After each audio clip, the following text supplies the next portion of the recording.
As you can clearly see, I've opened up a new project inside of Soundation, and that's because we're going to be dealing with the subtractive synthesizers in the next few videos. And these instruments are a little harder to understand. They take a little bit more time, a little bit more practice.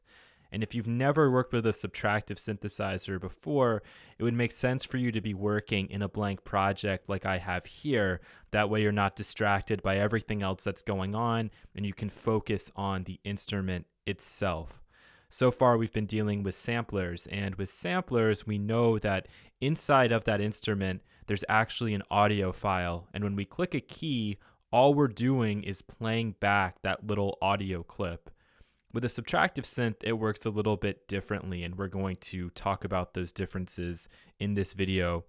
When I add in a new instrument track, you'll notice that the simple comes up by default, and that's what we're going to be working with in this first video here.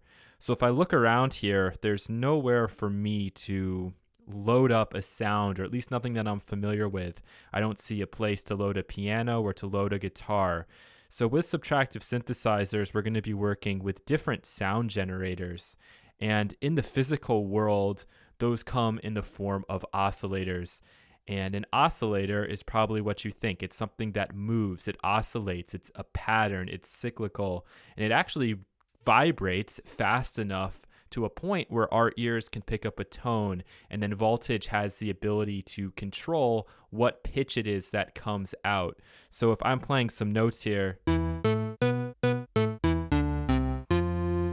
we're key tracking, and this simple instrument is really an emulation of a hardware synthesizer, but I'll talk about the difference right off the bat, and that's with the oscillator itself. Okay, I said that this instrument isn't a sampler, but actually it kind of technically is. So if I go over into this project here, you can see that I have a sawtooth waveform, and I'm just going to zoom in and you can literally see that it's a sawtooth, and I'll play it and you can hear it like so. Now what it actually was doing was looping, and I'll go ahead and set up a new loop here just so you can see it in action. And what I'm going to try to do is just highlight one instance of this, a single cycle. I'll loop it, and now if I play back, you can see it still sounds like that sawtooth wave, but we're now just looping one cycle of it. So inside of this simple instrument, that's what they've done with each of these different waveforms, with the square, with the sine, with the triangle. And they all look exactly as they're titled. So you can see the square, okay, the triangle, and the sine. And we're not going to talk about the technical components of these waveforms and why they sound like they sound, but for now I just want you to listen to the difference. But before we can listen to the difference, we need to strip this instrument back. We need to get it to a point where we're only hearing an individual oscillator. So why don't I start by just turning down the volume on oscillators 3 and 4, and now I should be left with just a saw wave. That doesn't sound like just a saw wave, so let's look in here and figure out what we need to change. I'm seeing that the filter cutoff is turned way down, and we've already looked at filters, and my guess is because this sounds duller than what we were just listening to in that other project, my guess is this is a low pass filter, so if I bring this up, it should become more and more buzzy. And that is the case, and clearly the resonance is hyping the frequency at whatever cutoff point this is at, so I'm going to pull that down as well. We're closer to a saw wave, but I'm still hearing some things. I'm going to take the intensity of the filter envelope and turn that down. I'll talk about exactly what that's doing in a second. And next, I'm just going to set up the amplitude envelope in the standard gate message. So now I should just have a sawtooth wave. And I do. Great. So one quick point about every single synthesizer you're ever going to open. There is always an organization to the synthesizer. It is always broken down in different sections so the user knows where to go. And the simple device is no different. We have our sound generators up here in this top row. So we have 4 oscillators, and then we also have a white noise generator. And below that white noise generator, we have another filter, another low pass filter. So if we want to dull that out, we can do that like so. But back to our oscillators, let's just listen to the difference. And right now I want you to ask yourself, what sound is the brightest, what sound is the dullest, and what's in between. So here's the saw, here's the square, here's the sine, and here's the triangle. So clearly we kind of have two groupings, right? We have the saw and the square, which are both pretty buzzy but have slightly different timbres. They sound slightly different. And then we have the sine and the triangle that are a lot more dull.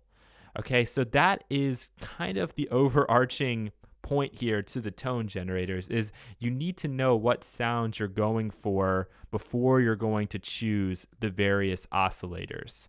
So why don't we start by making something like a pluck bass sound. So imagine a bass guitar player and they're plucking away. All right, I think what I want to use for that is square waves. And maybe I'll have a sine wave on the bottom, but let's keep it simple and let's use 2 square waves and a sine wave. Okay, how about that? So I'm going to start by playing. Let's add another square wave. Something sounds weird about that, and my guess is it has to do with this pitch control here. You can hear that these waves aren't exactly lining up. So I'll start by taking this pitch and pulling it back. And now let's listen to the two of them. That's kind of interesting. They still sound like they're out of tune, and my guess is it's because of this detune knob here. We'll get back to this in a second, but for right now, I want to snap these guys in perfectly. Okay, so I'll double click, it sets it back to its default, and now as I bring this in, it should just sound like the amplitude is increasing. And that's the case. Now, this bass right now is sounding a little bit high to me, so I think what I'll actually do is take the pitch and I'll drop it by 12. Why 12? 12 is the number of semitones in an octave. So if we went down here and counted from A to K, the C to the C, we would count 12 steps there. And obviously we know that this C is exactly the same pitch as this, just an octave up. So I'll pull this an octave down, everything should still be in tune, and just so you can hear kind of going in and out of tune, I'll pull this out here over time.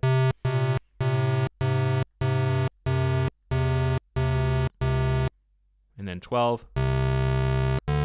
Sounds a lot better than 11, okay? So I'm gonna just bring this in a little bit.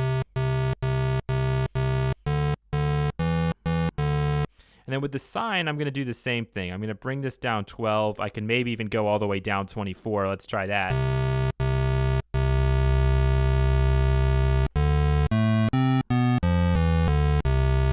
Oh yeah, I like that. Adds some body to the sound. So if you have some good headphones or good speakers, you can definitely hear the difference that sine wave has. But overall, this is sounding not quite like a bass. It's just sustaining out. That doesn't sound like a pluck to me. So what I think I'll do is I'll just pull the sustain down to 0 and start to increase the decay. So we know what the decay is going to do. Based on the length of this decay, right when the sound is triggered, it goes to 100% amplitude because there's no attack.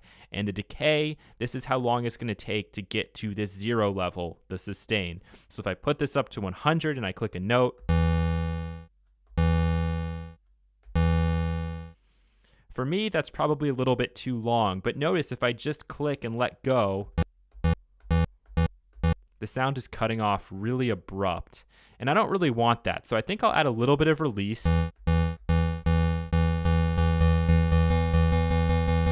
That's probably good, and now I'll just pull back on the decay until I get something that sounds like a pluck.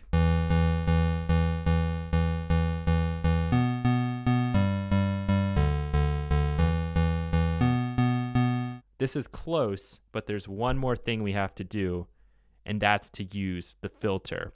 So we've seen the filter before We've seen an envelope before, but we haven't talked about the actual filter envelope. Now, the filter envelope is just going to control this cutoff, and the only knob that should be unfamiliar to us on this entire instrument is the intensity. And I want you to think of intensity as range.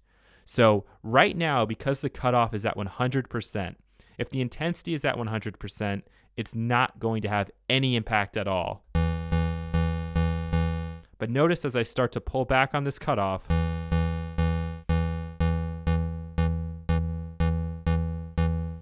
we're hearing a change. Why is that? Well, it's because intensity is range. Okay, so if my cutoff is down to 15% right now with intensity at 100%, what this filter envelope is telling me is that it's paying attention to this decay here, and it's taking whatever 10% or 0.1 of a second to go from 15 up to 100. It's starting all the way at the top because the attack is at 0, and then it's taking this very short time to get to the sustain value, which is at this 15% mark.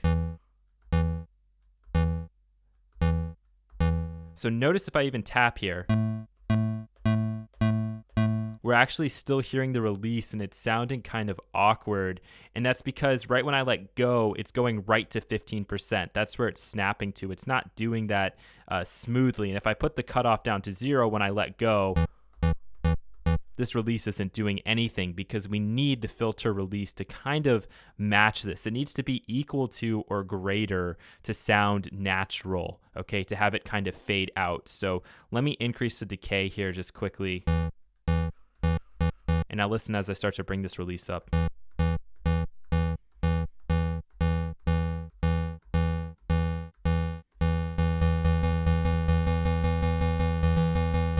So I'll probably set it to equal. I'll set it around 33%. And now I just need to dial in the filter cutoff sound and the decay.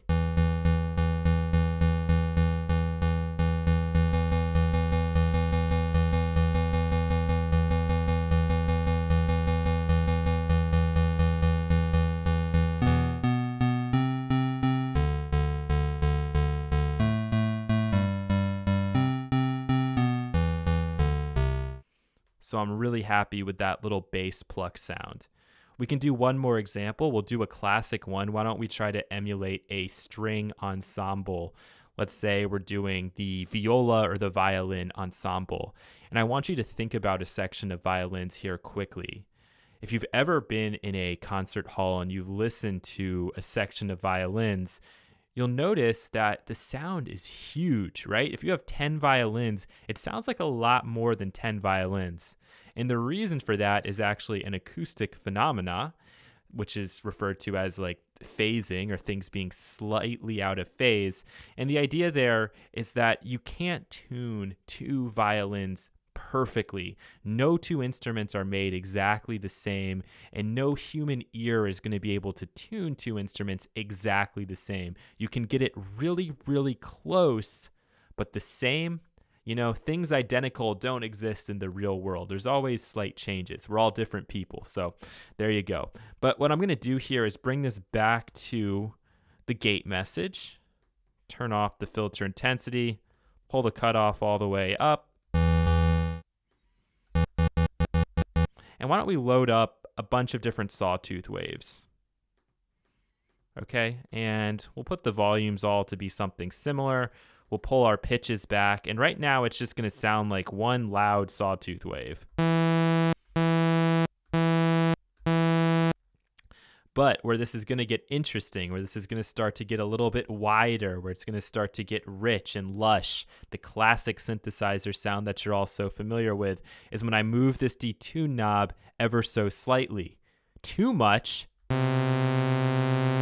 and we're way out of tune. That's not realistic, but let's imagine like we're that second violinist starting to pull ourselves back in tune here.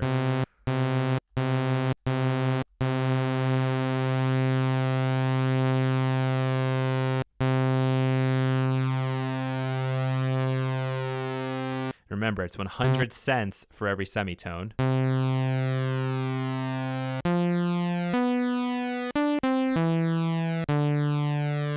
So there's that big detune sound, and we can take this even further by, again, pulling a couple of these up an octave.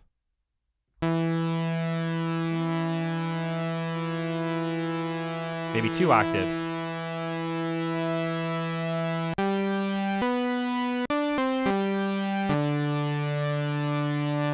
So in this example, here's our violin, here's our viola, and these are 2 cellos. So let's increase this one.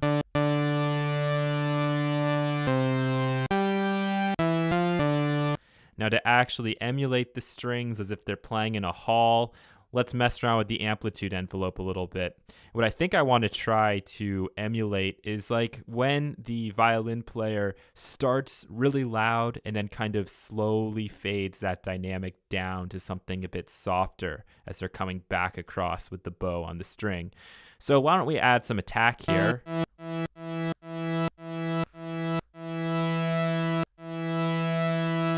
Let's bring down the sustain. That's kind of too drastic. We need to get that bowing action. It needs to be very fluid. So we'll add decay to bridge ourselves between this attack and sustain.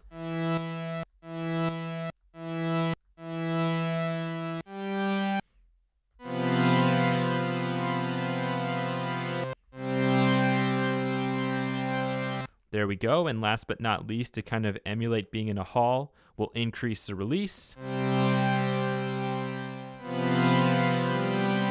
Maybe not that much.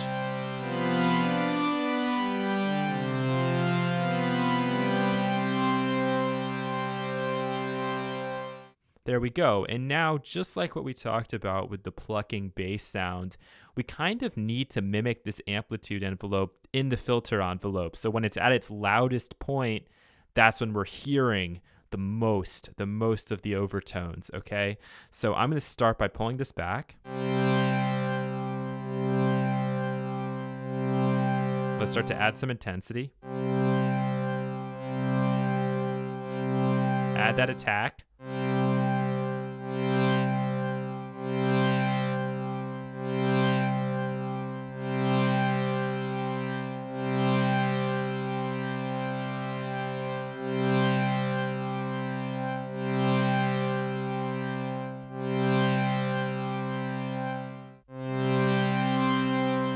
Maybe add some resonance.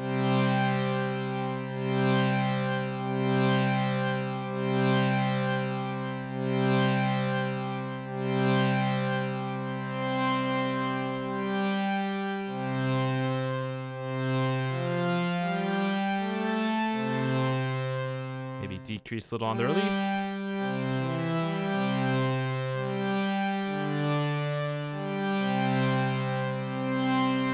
And at this point, it's up to you to kind of fine-tune things to your liking. So that's the basics of the simple instrument. I want you to realize that there are a world of sounds you can get out of this thing. It's really up to your imagination. My one piece of advice is just have an idea of the kind of sound you're going for at the beginning.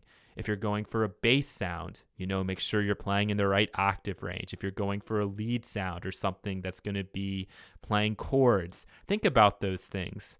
And really, if I was going to have an instrument that's going to be playing chords in a lot of notes, I need to make sure that I have my filter cutoff way down, or maybe that I'm using some of the duller waveforms, okay? So just small things like that. Think about it, have an idea of what you're going for, and have some fun.